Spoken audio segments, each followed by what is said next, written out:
अस्सलामु अलैकुम वरहमतुल्लाहि वबरकातुहू। उम्मीद करता हूँ कि आप सब खैरियत से होंगे। जैसे कि आप लोगों को पता है कि हमने अपने चैनल का नाम नर्सिंग पर रखा हुआ था, तो हमने सोच लिया कि हम नर्सिंग का आगाज़ कर लें। तो नर्सिंग का आगाज़ जो है वो बहुत ज़्यादा मुश्किल था, क्योंकि एक ऐसा फ़ील्ड है जो बहुत से सब्जेक्ट्स का मजमुआ होता है। तो हमने सबसे पहले उन टॉपिक को लेकर आए, वो टॉपिक जो सबके लिए बेस है, जिसमें नर्सिंग हो, नर्स हो और नर्सिंग प्रोसेस हो। तो ठीक है, हम पहले इसी नर्सिंग प्रोसेस को एक्सप्लेन करते हैं और उस पर अपना वो आइडिया शेयर कर लेते हैं, ताकि आप लोगों को उनसे बेनिफिट हो। ये एक ऐसा लेक्चर है जो स्टूडेंट से लेकर एक प्रोफेशनल लाइफ तक जितनी भी नर्सेस हैं तो उनके लिए बहुत ज़्यादा ज़रूरी है। चलो हम स्टार्ट कर लेते हैं कि what is mean by nursing. तो नर्सिंग क्या है? नर्सिंग में हम क्या करते हैं? Caring for sick, injured or elderly people, focusing on promoting health, preventing illness and helping people recover। ये तो नर्सिंग का डिफिनीशन हो गया है। पहले आप इसको थोड़ा सा समझ लें कि नर्सिंग में हम क्या करते हैं। नर्सिंग में हम ये करते हैं कि एक बीमार बंदा है, या उसको कोई हादसा पेश आया हुआ है, या उनका एज जो है अपनी मतलब 70-80 प्लस हो गया है, तो आप उसमें इनमें इस नर्सिंग जो हमारा प्रोफेशन है, हम इसमें क्या करते हैं? उनको केयर प्रोवाइड करते हैं। एक बात तो ये हो गई। दूसरी बात इसमें क्या है कि हम उसकी हेल्थ पर क्या करते हैं? फोकस करते हैं, ताकि उनका हेल्थ क्या हो जाए? प्रमोट हो जाए और वो इलनेस से बच जाए, और जो लोग ऑलरेडी डिसेबल स्टेट में है तो वो क्या हो जाए? रिकवर हो जाए। फिर से सुन लें नर्सिंग का डिफिनेशन कि नर्सिंग में हम क्या करते हैं। इसमें हम सिक लोगों को, सिक का मतलब ये है, यहाँ पर एक वर्ड है सिक, तो ये सिकनेस से निकला हुआ है, ठीक है? सिकनेस। सिकनेस अब क्या है? एक बंदा जब बीमार हो जाता है तो उसमें क्या आ जाती है? पैथोलॉजिकल चेंजेस आ जाते हैं। तो पैथोलॉजिकल चेंजेस की वजह से वो अपना सोशल रूल, जो उसका सोसाइटी में अपना रूल होता है, तो वो अपना रूल छोड़ लेता है, तो उसको हम कहते हैं कि ये क्या है? सिकनेस है। तो केयरिंग हम किसके लिए करते हैं? सिक लोगों के लिए करते हैं, मतलब सिकनेस के लिए करते हैं। फिर उसके बाद उन लोगों को जो इंजर्ड हो जाते हैं, फिर उसके बाद वो लोग जो अपनी एज को क्रॉस कर लेते हैं, फॉर एग्जांपल 70 से 80 तक हो जाते हैं, तो फिर उनमें साइकोलॉजिकल प्रॉब्लम भी आ जाते हैं, और इस तरह से उनमें और भी डिजीज, जिस तरह की डायबिटीज हो गया या और डिजीज हो गई, बीपी की डिजीज हो गई, तो उनमें वो अपीयर हो जाते हैं। तो इसलिए हम उन पर ज्यादातर फिर उनकी केयर करवाते हैं। फिर उसके बाद हम उसमें जो प्रमोशन ऑफ द हेल्थ है, मतलब उनकी हेल्थ को प्रमोट करते हैं, और इलनेस को क्या करते हैं? प्रिवेंट करते हैं। इलनेस को प्रिवेंट करना ये कौन से प्रिवेंशन में आता है? प्राइमरी प्रिवेंशन में आता है। आपको पता है 3 टाइप्स ऑफ द प्रिवेंशन होते हैं। द फर्स्ट इज, जिसमें हम क्या करते हैं? इम्यूनाइजेशन करते हैं, ताकि उनका जो रिस्क फैक्टर है तो वो क्या हो जाए? खत्म हो जाए। फिर उसके बाद हम क्या करते हैं कि हम जो लोग ऑलरेडी डिसेबल हो गए हैं, तो उनको क्या करते हैं? उनकी हेल्प करते हैं, ताकि वो क्या हो जाए? रिकवर हो जाए। इसको रिहेबिलिटेशन का प्रोसेस भी कहते हैं। तो अब इसके बाद हमारे साथ एक वर्ड्स क्या है? नर्स है। नर्स इसकी बाद आता है। तो जो बंदा इसी नर्सिंग की नॉलेज को क्या कर लेता है? गेन कर लेता है, उसमें एक्सपर्ट हो जाता है, उसमें ट्रेनिंग कर लेता है, और उसको एक स्टेट जो है उसको लाइसेंस प्रोवाइड कर देता है, तो फिर उसको हम क्या कहते हैं? कि ये हमारे साथ क्या है? नर्स है। A licence health care profession. इसमें क्या होता है? Train train to care. Train इसलिए होता है ताकि क्या करे? केयर प्रोवाइड करे। किसको? सिक लोगों को, इंजर्ड लोगों को, या एल्डर लोगों को, या उन लोगों को जो बीमार है, और उनकी हेल्थ को प्रमोट करे। तो फिर उसको हम क्या कहेंगे? कि ये बंदा क्या है? नर्स है। नर्सिंग और नर्स में क्या डिफिनेशन है, क्या डिफरेंस है? नर्सिंग क्या है कि नर्सिंग में हम सिक लोगों को, एल्डर लोगों को, या वो इंजर्ड लोगों को क्या करते हैं? केयर प्रोवाइड करते हैं, और उनकी हेल्थ को प्रमोट करते हैं, इलनेस से प्रिवेंट करते हैं, और उनको रिहेबिलिटेट करवाने में मदद देते हैं। फिर उसके बाद जो बंदा इसी नॉलेज को अपना लेता है, तो फिर उसको हम क्या कहते हैं? नर्स कहते हैं। हाँ, उसके बाद हमारा स्टार्ट हो जाता है नर्सिंग प्रोसेस का, जो एक मेन टॉपिक है सब नर्सिंग प्रोफेशनल लोगों के लिए कि नर्सिंग प्रोसेस है क्या। तो नर्सिंग प्रोसेस एक सिस्टमिक प्रोसेस है। पहले आसान अल्फाज में इसको हम ऐसे कर लेते ताकि आप लोग को समझ आए। ये एक सिस्टमिक प्रोसेस है जिसमें हम क्या करते हैं? प्रॉब्लम को सॉल्व करवाते हैं। तो डिफिनेशन हमने कैसे किया है कि एक ऑर्गेनाइज सीक्वेंस है। किस चीज का? प्रॉब्लम सॉल्विंग स्टेप्स का। स्टेप्स का मजमूआ है, इसमें हम क्या करते हैं? प्रॉब्लम को सॉल्व करते हैं। तो अब ये यूज किस लिए होता है? यूज इसलिए होता है ताकि हम क्या कर ले? आइडेंटिफाई कर ले प्रॉब्लम को, और उसको जो क्लाइंट का हेल्थ स्टेटस है तो उसको मैनेज कर ले। दो कामों के लिए यूज होता है। द फर्स्ट वन इज कि क्लाइंट को या पेशेंट को कौन सी बीमारी है और उसकी हेल्थ को हम क्या कर लेते हैं, फिर मैनेज करना। ये इसमें ये हम क्या करते हैं, नर्सिंग प्रोसेस को इसी में यूज करते हैं। नर्सिंग प्रोसेस में हम क्या करते हैं, एक organise sequence of problem solving steps है, जिसमें हम क्या करते हैं, प्रॉब्लम को आइडेंटिफाई करते हैं और क्लाइंट की हेल्थ स्टेटस को मैनेज करते हैं। फिर उसके बाद इसको किसने एस्टेब्लिश किया था, ANA में। ANA mean American nursing association ने इसको क्या किया था, एस्टेब्लिश किया था। फिर उसके बाद नर्सिंग प्रोसेस में, या ये इंपॉर्टेंट किस लिए है, या हमें क्या देता है, इसमें होता है ये है कि क्लाइंट सेंटर होता है। मतलब कि नर्सिंग प्रोसेस जो हम बनाते हैं तो वो किस पर फोकस करेगा, पेशेंट पर फोकस करेगा, तो इसलिए ये क्या है, इंपॉर्टेंट है। फिर उसके बाद ये कोलैबोरेटिव होता है। कोलैबोरेटिव का मतलब ये है कि मजमुआ होता है, क्लाइंट और जो नर्स होता है उनकी बीच में, या नर्स टू नर्स के बीच में भी होता है। मतलब ये है कि क्लाइंट से वो हिस्ट्री ले लेते हैं, एक दूसरे के साथ शेयर करवा लेते हैं, या नर्स और क्लाइंट मिलकर उनका क्या बनाते हैं, एक डिसीजन लेते हैं। तो ये क्या है, नर्सिंग प्रोसेस है। नर्सिंग प्रोसेस क्या है, एक ऑर्गेनाइज सीक्वेंस है स्टेप्स का, जिससे हम क्या करते हैं, एक प्रॉब्लम को सॉल्व करते हैं। किसने एस्टेब्लिश किया था, अमेरिकन नर्सिंग एसोसिएशन ने इसको एस्टेब्लिश किया था। क्लाइंट सेंटर होता है और कोलैबोरेटिव होता है। फिर इसकी नर्सिंग प्रोसेस की कंपोनेंट्स कौन कौन से हैं, तो इसकी कंपोनेंट्स है assessment, the second one is diagnosis, third one is planning, and the fourth one is implementation, and the fifth one is evaluation. ये 5 स्टेप्स आप लोगों को फिंगर टिप पर याद होने चाहिए। The first one is assessment, the second one is diagnosis, the third one is implementation, the third one is planning, and the fourth one is implementation, and the fifth one is evaluation। ये 5 steps आप लोगों को जुबानी याद होने चाहिए। तो आप इस स्टेप्स में जो ये स्टेप्स होते हैं तो ये क्या रहेंगे, हमेशा के लिए सेम रहेंगे, लेकिन इसका जो रिजल्ट होता है और इसका जो एप्लीकेशन होता है तो ये डिपेंड करता है कि कौन सी सिचुएशन में हम कौन सा स्टेप और कौन सा रिजल्ट उससे ले लेते हैं। ठीक है जी। दो कामों के लिए दो काम इसमें होते हैं कि इसके स्टेप्स क्या होते हैं, सेम होते हैं, और उसका जो रिजल्ट और एप्लीकेशन होता है तो वो डिपेंड करता है। हाँ, उसके बाद हम क्या कर लेते हैं कि इसी की स्टेप स्टार्ट कर लेते हैं। The first one is assessment. तो असेसमेंट का मतलब क्या है, टू असेस और जज। असेस और जजमेंट का क्या मतलब है यहाँ पर, assessment is the systemic and continuous collection, organisation, validation and documentation of the data. Assessment एक ऐसा प्रोसेस है जिसमें हम क्या करते हैं, असेसमेंट करते हैं। अब असेसमेंट है क्या, तो असेसमेंट को हमने डिफाइन ऐसे किया कि एक सिस्टमिक या कंटिन्यूअस प्रोसेस है। सिस्टमिक है और कंटिन्यूअस प्रोसेस है। तो अब इसमें हम क्या करेंगे, एक तो कलेक्शन करेंगे, ऑर्गेनाइजेशन करेंगे, वैलिडेशन करेंगे और डॉक्यूमेंटेशन करेंगे। अब ये 4 काम हम किसकी करेंगे, डेटा की या इंफॉर्मेशन के। फिर से सुने, असेसमेंट में हम क्या करते हैं, ये एक सिस्टमिक प्रोसेस है या कंटिन्यूअस प्रोसेस है। इसमें हम कलेक्शन करते हैं, ऑर्गेनाइजेशन करते हैं, वैलिडेशन करते हैं और डॉक्यूमेंटेशन करते हैं डेटा के। फिर उसके बाद डेटा की दो टाइप्स है। The first one is subjective data and the second one is objective data. Subjective data का मतलब ये है कि ये पेशेंट खुद बताता है, जिस तरह के सिम्टम्स होते हैं तो सिम्टम हमें पेशेंट खुद बताता है, और ये क्या होते हैं, कवर्ट होते हैं। उसके बाद ऑब्जेक्टिव कौन से डेटा है, ऑब्जेक्टिव वो डेटा है जो साइन होता है या वर्ड होता है, जो ऑब्जर्वेबल होता है। अब यहाँ पर 2 वर्ड है, the first one is symptom and the second one is sign. Sign और सिम्टम में क्या फर्क है, तो सिम्टम जो है हमें पेशेंट बताता है, और sign as a medical profession, as a doctor हम उसको क्या कर लेते हैं, उसको देख लेते हैं, तो ये क्या है, साइन है।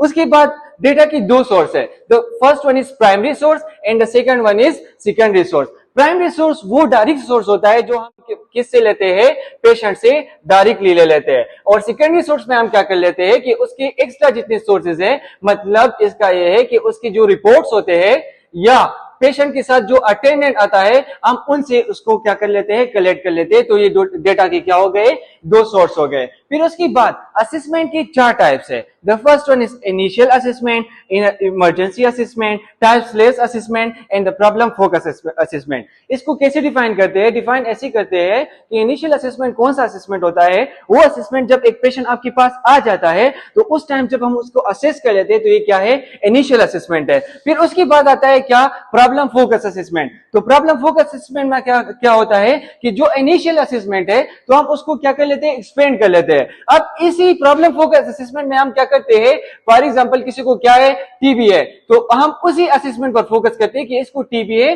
तो इसकी टीबी के साइन और सिम्टम को अपने माइंड में रखते हुए इसको क्या करते हैं, असेस करते हैं। फिर तीसरा टाइप क्या है, इमरजेंसी असेसमेंट है। एक पेशेंट आपके साथ क्या होता है, इमरजेंसी सिचुएशन में आ गया, तो उस टाइम आप उसको क्या करते हो, असेस करते हो, तो ये क्या है, इमरजेंसी असेसमेंट है।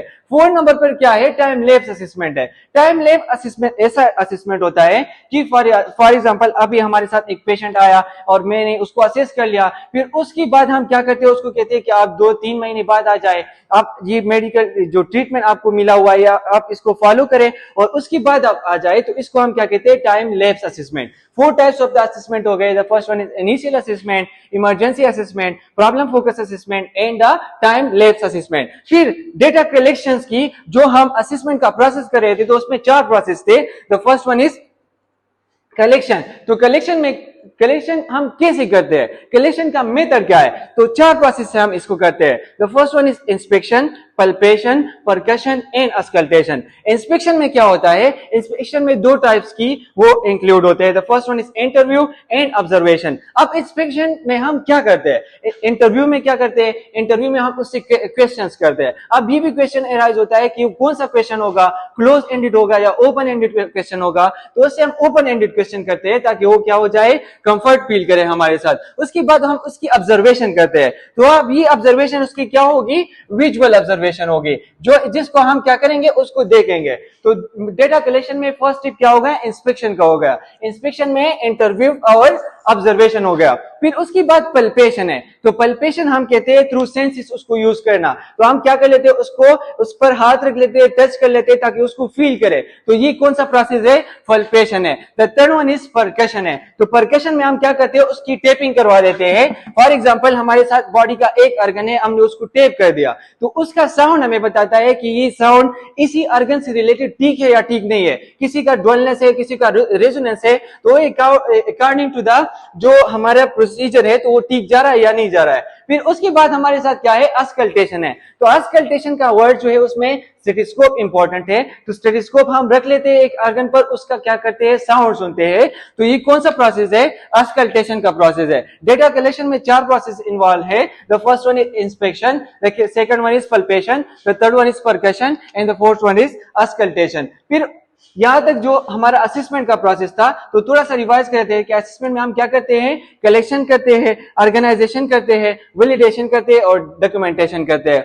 असेसमेंट को आपने समझ लिया कि ये हम किससे करते हैं, इंस्पेक्शन कर लेते हैं, पल्पेशन कर लेते हैं, परकशन कर लेते हैं और अस्कल्टेशन कर लेते हैं। फिर उसके बाद उसको ऑर्गेनाइज करना है। ऑर्गेनाइज का मतलब ये है, या तो इसको कंप्यूटराइज फॉर्मेट में लिखना है या रिटन फॉर्मेट में इसको लिखना है। तो ये क्या है, ऑर्गेनाइजेशन है। ऑर्गेनाइजेशन के बाद इसको वैलिडेट करवाना है कि जो मेरे असेसमेंट क्या है, यस ये ठीक है या ठीक नहीं है, तो ये क्या है, वैलिडेशन है। उसके बाद सबसे इंपॉर्टेंट स्टेप क्या होता है, डॉक्यूमेंटेशन का, कि हमने इसको क्या करना है, डॉक्यूमेंट करना है कि हमने जो असेसमेंट कर लिया है, जिसमें हमने कलेक्शन कर लिया, ऑर्गेनाइजेशन कर लिया, फिर उसके बाद वैलिडेशन कर लिया, अब इसको हम क्या करेंगे, डॉक्यूमेंट करेंगे।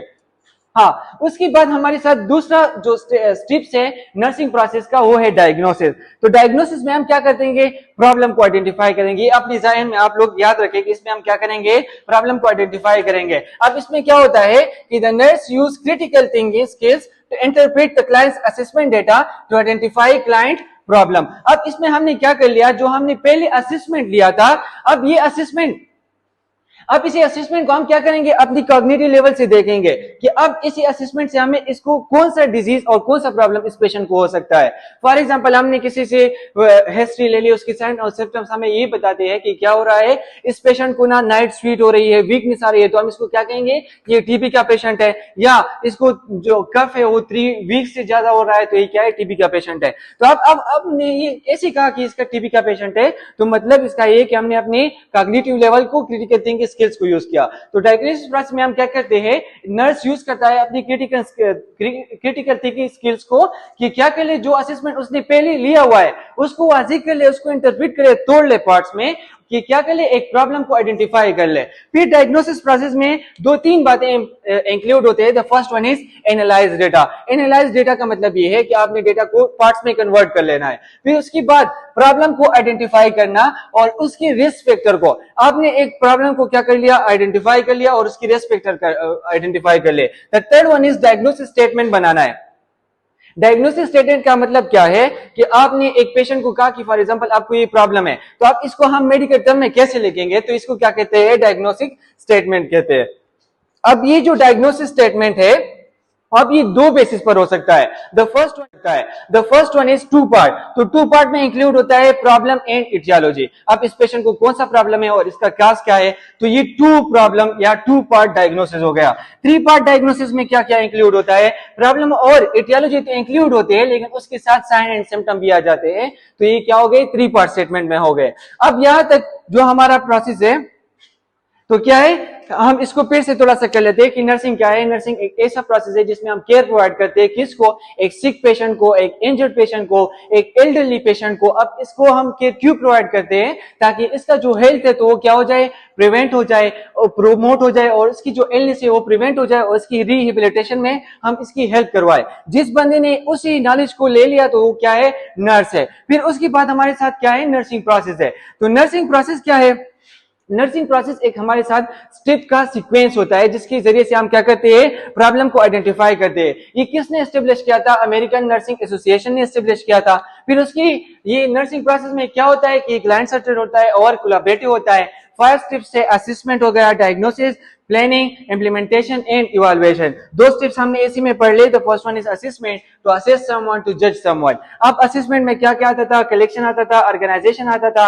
ऑर्गेनाइजेशन के बाद वैलिडेशन और डॉक्यूमेंटेशन ऑफ द डेटा इसमें इंक्लूड था। फिर हमने कहा कि ये जो डेटा है तो ये दो टाइप का होता है, एक सब्जेक्टिव होता है, एक ऑब्जेक्टिव होता है। सब्जेक्टिव वो होता है जो कवर होता है, कवर्ट होता है, या सिम्टम भी इसको हम कह सकते हैं। ऑब्जेक्टिव जो कौन सा है, जो ओवर्ट होता है, जिसको हम साइन भी कह सकते हैं। फिर डेटा हम दो सोर्स से लेते हैं, प्राइमरी सोर्स से और सेकेंडरी सोर्स से। प्राइमरी सोर्स का मतलब ये है कि हम डायरेक्टली पेशेंट से लेते हैं, अगर उससे अदर सोर्सेज से हम लेते हैं तो फिर इसको हम कहते हैं कि क्या है, सेकेंडरी सोर्स है।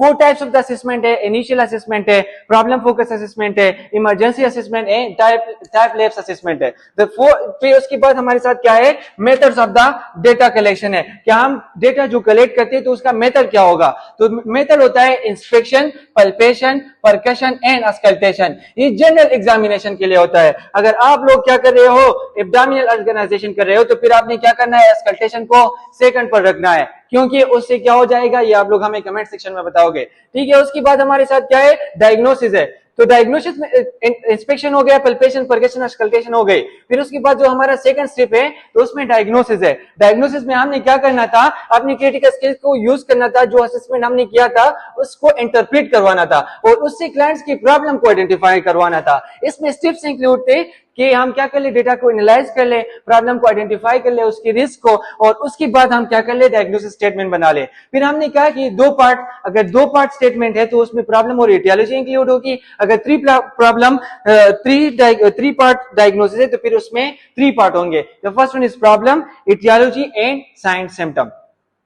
तो यहां तक अगर आप लोग का कोई भी क्वेश्चन हो तो आप लोग हमसे कमेंट सेक्शन में पूछ सकते हैं। अगर वीडियो से आप लोगों को कुछ भी फायदा हो रहा है तो आप इससे हमें सब्सक्राइब करें और नेक्स्ट वीडियो के लिए आप लोग वेट करें, क्योंकि 3 प्रोसेस जो है वो रह गए हैं, 3 स्टेप्स रह गए हैं, तो हम वो 3 स्टेप्स जो है वो नेक्स्ट वीडियो में इंशाल्लाह कवर करेंगे। Thank you so much.